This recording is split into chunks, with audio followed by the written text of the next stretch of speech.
Yes, Adrienne, love you too, by the way. Congratulations on Ever. Worship Anywhere. You're busy.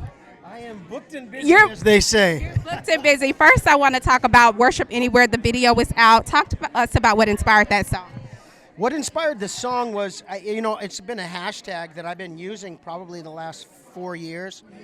I went through a change in my life a few years back, and for a while there weren't a lot of churches that were like interested in having me come. I was bad for business or whatever. So I don't think it ever negated who I am as a worshiper. I was created to worship, not to build a business. I was created to be a worshiper. So I found myself going, I will worship anywhere. In my living room, in your living room, in the park, wherever. And so that has started this whole, we did that with the Feels Like Home and all of that. But so what, I think the song was just, a part of a much bigger thing. And the concept is you can worship anywhere. And if you think about the pandemic we've gone through, the fact that the doors of the church weren't exactly open like they used to be, so you still have to find that place to have an experience with God. And so what we have found is, man, so many people have responded going, I needed this. Yeah. We definitely needed that. Ever. Let's talk about that. What, 3 months? Oh, what has that been like, having this little bundle of joy in the home with you two? Has it changed you all at all? It has changed us and wrecked us for the better, for sure. And he is not a little bundle of joy. He is a super chunk, man. He's so cute. He is the best. I told somebody earlier, I feel like at this time I'm in my 5th decade of life, all right?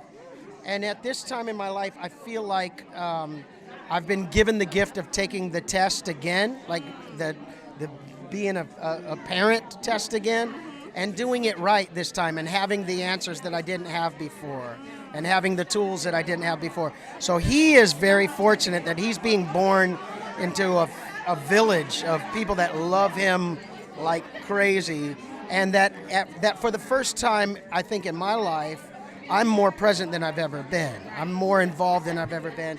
And so far anyway, I don't complain in the middle of the night when he's up and fussing and wants to eat or whatever. And I'll tell you, I tell Adrienne all the time, like, we prayed for this. This is what we prayed for, so let's enjoy it. I love that. I'm so excited for you guys on that. Now let's talk about you two, because you are the cutest on social media. I mean, you two are the cutest couple. What's the secret to you all's happiness and your everlasting love? You heard that? Hey, look what you did there. I see what you did. You know what? I think it's, for me, it's a very simple answer to that question. We were friends for 3 years before we ever even looked at each other like, is this a thing? Ever. And so in those 3 years, we were able to sort of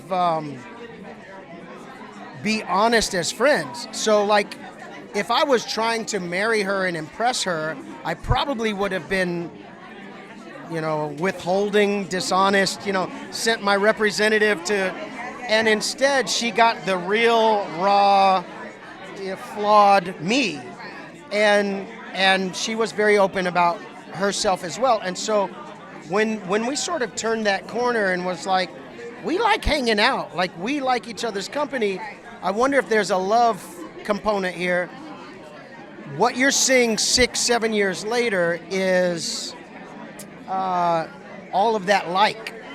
So, like, even on the worst days, we still like each other. That's a word. Even on the most tense days, we still like each other. Because love and in love will sort of ebb and flow. But you gotta like who you're with and who you're doing life with. And so, thank you for saying we're the cutest people.